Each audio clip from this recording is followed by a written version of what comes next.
1982 మార్చి 29 party స్థాపించిన మా స్వర్గీయ ఎన్టీఆర్ గారు ఈ రాష్ట్ర గురించి ఏదైతే తపనతో పెట్టాడో ఆ తపను ఆ విజయము నారా చంద్రబాబు నాయుడు గారు ఇప్పుడు నడిపించే అవకాశం వచ్చింది. ఆయన నడిపిస్తాడు కాబట్టి ఆయనకు కూడా మనస్ఫూర్తిగా ధన్యవాదాలు తెలుపుతున్నా. ఎందుకంటే ఏ గవర్నమెంట్లు ఉన్నా సరే తెలుగుదేశం గవర్నమెంట్ వస్తే గాని పేద ప్రజలకి నిర్మూలన లేకుండా నిరుద్యోగ సమస్య లేకుండా అన్ని విధాలుగా కృషి చేసి ముందుకు తీసుకెళ్లే పార్టీ ఏదైనా ఉన్నదంటే ఉమ్మడి పార్టీ. ఈ ఉమ్మడి పార్టీ 47 రోజులు డోర్ టు డోర్ కార్యక్రమం మేము పార్టీ వచ్చిన తర్వాత 2 సంవత్సరాల్లోగా ఏటి చేశాము, నష్టం ఏటి చేయాలా, భవిష్యత్తులో ఎలాగా అభివృద్ధి చేయాలని ఒక తపంతో ఈ ఒక కార్యక్రమం ఏర్పాటు చేయడం జరిగింది. ఈ కార్యక్రమం ముందుకు తీసుకెళ్ళడం జరుగుతుంది.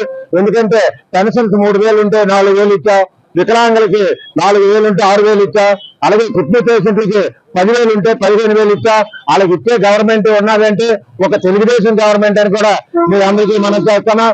అలాగే అన్న క్యాంటీన్లు కానీ ఉచితగా బస్సులు కానీ ప్రతి ఒక్కటి కూడా ఈ రాష్ట్రంలో రోడ్డు మీద బైకులు వెళ్తే ఏ బైక్ ఎక్కడ పడిపోద్దో, ఏ కారు ఎక్కడ పడిపోద్దో, ఏ బస్సు ఎక్కడ పడిపోద్దో తెలియని పరిస్థితి ఉండదు.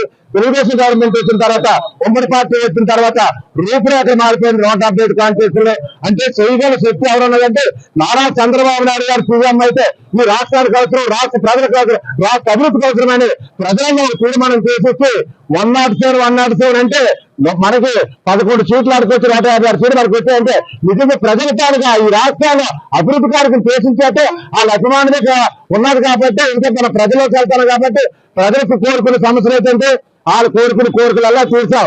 ఆంధ్రప్రదేశ్ లో ఏ ఒక్క సమస్య కూడా ఉమ్మడి పార్టీ వచ్చిన తర్వాత లేదని మనస్ఫూర్తిగా కోరుకుంటున్నా.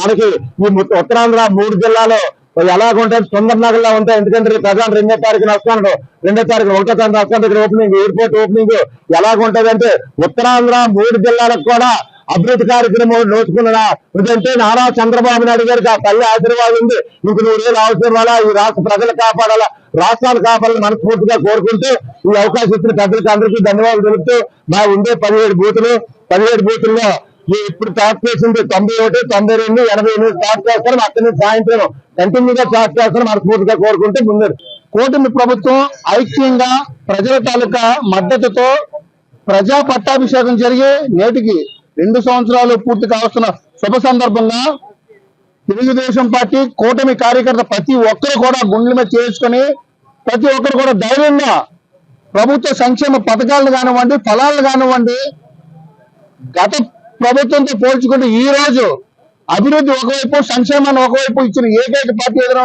తెలుగుదేశం పార్టీ కూటమి ప్రభుత్వం అని చెప్పి మీకు ఈ రోజు ప్రతి ఒక్కరు కూడా చెప్పుకుంటూ ప్రతి ఒక్కరు కూడా కూటమి సంక్షేమ విజయాలని, ఫలితాలని, ఫలాలని ప్రతి డోర్ టు డోర్ తీసుకెళ్లే కార్యక్రమం ఈ రోజు శ్రీ ఉత్తరాంధ్ర మా యువపైన శ్రీ దుర్గాలమ్మ అమ్మవారి సన్నిధానంలో ఈ రోజు మన విశాఖ దక్షిణ నియోజకవర్గ ఇన్ఛార్జి శ్రీ గౌరవ సీతారాం సుధాకర్ గారి పిలుపుతో ఈ రోజు ఇక్కడి నుంచి ప్రారంభం చేయడానికి చాలా ఆనందదాయంగా ఉందని చెప్పి ప్రతి ఒక్క కార్యకర్త ఈ రోజు ఇండియన్ అని చెప్పుకోవడానికి ఎంత గౌరవపడుతున్నాడో తెలుగుదేశం పార్టీ కార్యకర్త అని చెప్పుకోవడానికి అంతే గౌరవపడుతూ కార్యక్రమం ముందుకు వెళ్తా ఉన్నామని చెప్పేసి మీకు సభముఖంగా తెలియజేసుకొని సెలవుస్తున్నాం.